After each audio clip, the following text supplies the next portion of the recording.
மத்திய அரசு மாநிலங்களின் அதிகாரத்தில் தலையிடுவதை நீங்கள் எப்படி பார்க்கிறீர்கள்? கண்டிப்பாக மத்திய அரசானது மாநிலங்களில் நிச்சயமாக தலையிடக்கூடாது என்பதை முன்கூட்டியே ஒரு நேர்காணலில் நான் உங்களுக்கு சிறப்பான ஒரு பதிலை அளித்திருப்பேன் என நம்புகிறேன். அதே சமயம் மாநில அரசாங்கம் என்பது ஒரு ஒப்புமைப்படி வளர்ந்த இயக்கமாக இருக்க வேண்டும். அதை நான் நேயர்களுக்கு புரியும்படி கூற வேண்டுமாயின், ஒரு மாநில அரசாங்கமும் ஒரு குடும்பம் என எடுத்துக்கொள்வோம். அந்த குடும்பத்தில் ஒரு குடும்ப தலைவர் இருப்பார், குடும்ப தலைவி இருப்பார், அது மட்டுமின்றி குழந்தைகள் இருப்பார்கள்.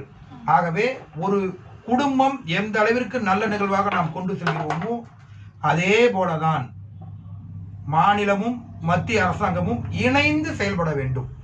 அவ்வாறு இணைந்து செயல்படாத நிலை இங்கு உள்ளதால் தான் பல்வேறு முரண்பாடுகள் நிகழ்வதாக நான் எண்ணுகிறேன். இதில் குறிப்பாக நேயர்களாகிய உங்களுக்கு நிச்சயம் தெரியும், நெறியாளராகிய உங்களுக்கும் தெரியும்.